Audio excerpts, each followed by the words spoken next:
Hi, my name is Hugh Fenton-White and I'm here in Foxbergen, Pennsylvania, and it's my pleasure to be speaking to Dr. Arthur Steffee, the renowned spinal surgeon. Dr. Steffee, thank you for being with me. Can we start by talking about why you became a doctor? My mother. That's the obvious answer. My mother wanted her two boys to be doctors, and that's all we ever heard. And so I tried to make her wish come true. Both of us did. But it was also my very first girlfriend, who happened to be my very first wife's father, was a doctor, and I emulated him too.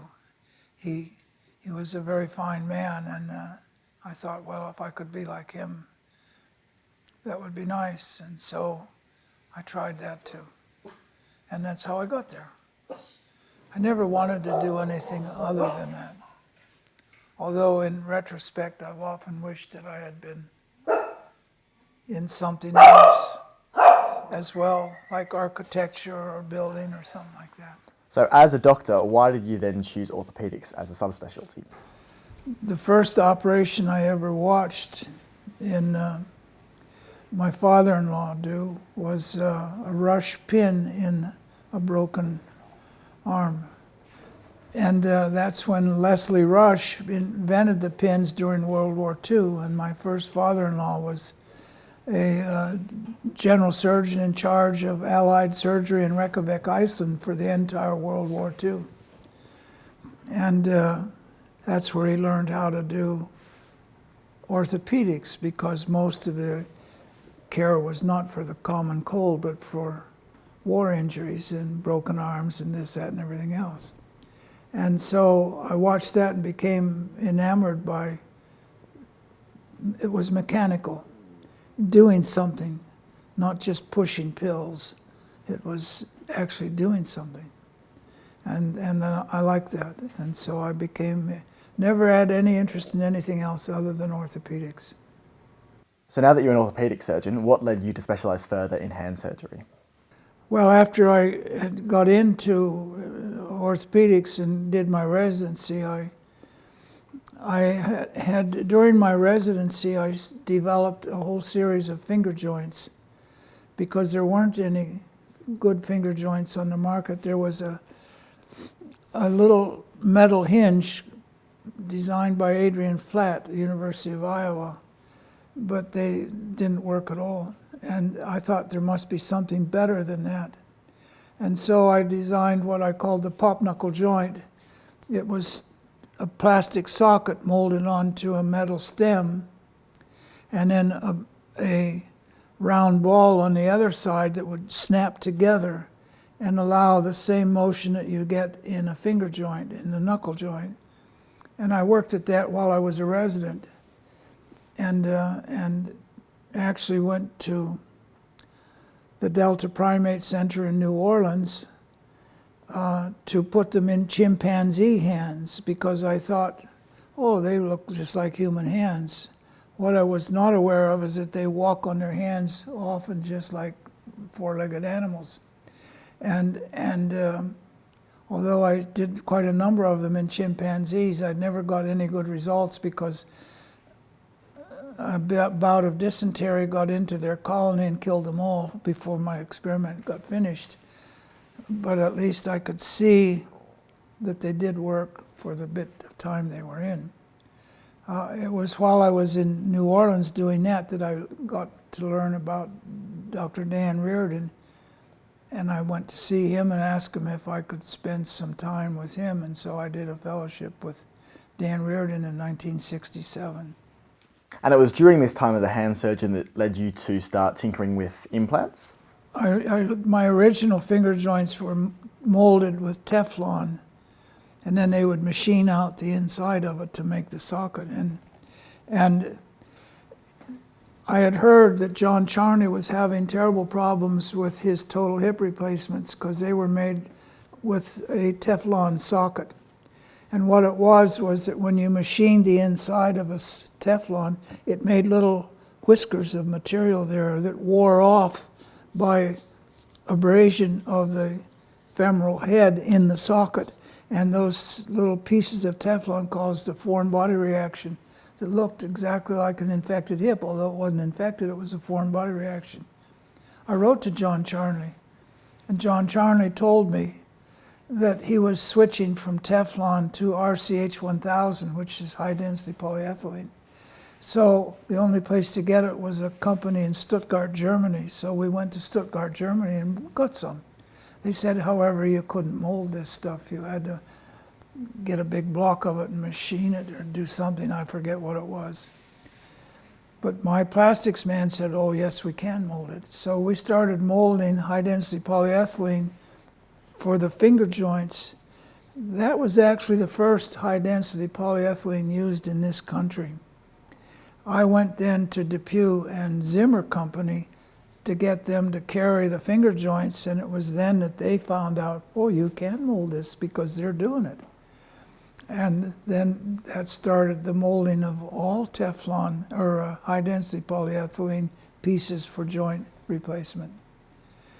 And that was right at the very get-go of all of the total hip and total knee replacements. It all happened at the same time. And what led you then to start spending time doing spinal surgery? Well, I devoted most of my time to hand surgery when I first started, and trauma, because I was a young orthopedist, and all the young guys are supposed to take call in emergency rooms and take care of all these emergencies. That's how you build your practice. Besides that, the older guys don't want to get up at night and go take care of them. So I was doing a lot of trauma and hand surgery. Well, the hand surgery was mostly in rheumatoid patients. And rheumatoid patients have bad hips, bad knees, and bad backs. Along comes the total hip. So I started taking my hand patients, say, oh, I can fix your hips. We started doing total hips, and then the total knees came on the market. Well, we can fix your knees too. And so I was doing a large number of hands, total hips, and total knees, because this is all brand new. And all these people had terrible backs as well, but there was nothing that you could do for them. In fact, we didn't know anything about backs then. I never even heard of degenerative spondylolisthesis. I didn't hear about all these different terms that we use today. They weren't used then. It was always a part of orthopedics that was given to the youngest guy on the totem pole, because the results were generally not very good. We were always chasing after a disc protrusion. That's all we knew, disc protrusion. Nobody knew about spinal stenosis. Nobody knew about degenerative spondylo. Nobody knew about any of these things that happen outside the main canal. The big advance in spine surgery was not pedicle screws. The big advance in spine surgery was the ability to make a diagnosis. And that came with the CAT scan first and the MRI. Now, everybody thinks they've been around for a long time. The MRI didn't enter into this country till the mid-90s. And it was early 90s that MRIs became available. CAT scans, mid-80s, although they were discovered by none other than the electronic music company, EMI, in England in the 70s. It took a long time for people to accept that, but it finally came to this country, and we were then able to make diagnosis. Once you could make a diagnosis, there wasn't anything to do about it. That's where the pedicle screw came in. And that came quite by accident.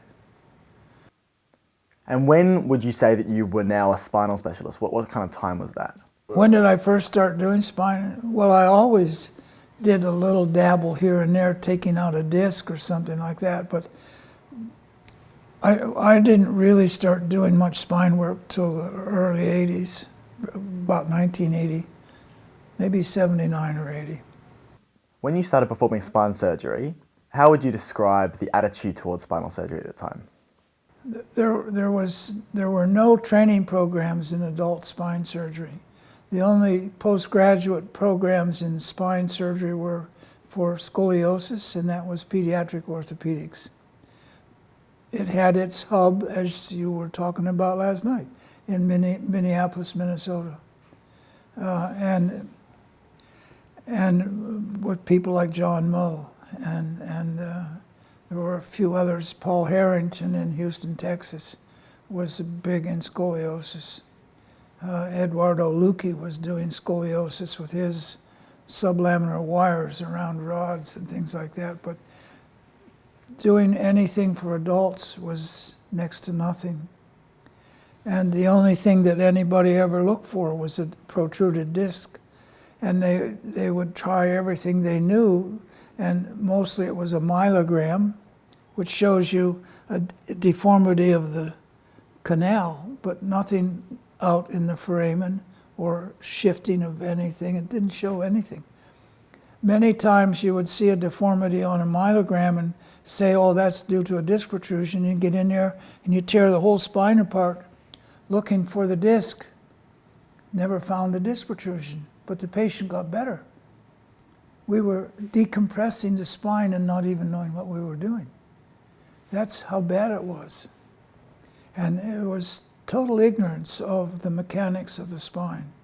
There were a few people trying to explain how the spine worked, but not very much. And there was no interest in it because the results of most operations were not very good. If you were doing, at that time, all adult spine work, probably 30% of your patients had a good result. The rest of them just got through or didn't get through. And we made a lot of cripples then. And I really would be embarrassed to say that it was not a very good field at the time. It has markedly improved to the point where today it's probably one of the most sought after spine or fellowships in postgraduate orthopedics is spine surgery. Even better than sports medicine. And that's going some. You describe how the spinal surgical landscape has changed over time. What facilitated that change? The biggest key event was the ability to make a diagnosis. That was CAT scan and the MRI. The next biggest event was the ability to do something with it, and that was with the pedicle screws. Because nowadays, I don't think anybody would operate a spine without the ability to be able to use pedicle screws to fix the deformity. There are still a number of people around who feel that a minimal operation is a good operation. I don't happen to feel that way. I feel that if I have a problem and I can fix it, I'm going to fix it. I'm going to make it back to as normal as possible. And I think that works very well. There's always one thing that you can never get around, and that's compensationitis. And for instance, in the simple diagnosis of spondylolisthesis, I know I'm going a little bit off your track, but that's the way it was. If I were working with only workers' compensation patients, I could get them well maybe 30% of the time. But the rest of the time, they always had such bad back pain that they could never go back to work. On the other hand, if I was working the same diagnosis on a child, on a housewife, on a farmer, or anybody self-employed who had to work to live and eat, or an old person who had nothing to gain except freedom of pain, I could get the same diagnosis and make them well 98% of the time. Big difference, 30%, 98%. Why? Because the compensation patient always had money coming in whether he got well or he didn't. He also had an attorney in this country saying, do not sign that you are well because your check will stop and you can't come back to it. Furthermore, his check would stop. And so they managed to keep these people going. And it was always a battle between, if I sign and say I'm well, then I lose my compensation. Now I've got to go back to work. They'd rather have their compensation. I could never get those people well. And that got to the point where I wouldn't even see a patient if they had the word compensation on the chart. No way, because I couldn't get them well. I had to win most of the time in order to satisfy my own mind. If I'm doing all these operations and not winning, then it's all for nothing. And you can't do that. So if you stuck to the right patient, the people I just described, you could win almost every single time. And was that the same for your colleagues at the time? Oh yeah, it's exactly the same. Exactly the same. So I mean, you talk to anybody about compensation patients versus the self-employed or the older patient or the child. The child hasn't yet learned what compensation means. So, and I learned, I told you last night, I learned myself. I think every spine surgeon ought to have his own back operated because I had mine operated. Now I know what it's like. I took not one single pain pill after my operation, not one single pain shot. I've never had a pain in my leg or my back since then. And I get along at my age very well, having had my own spine fused just a year and a half ago.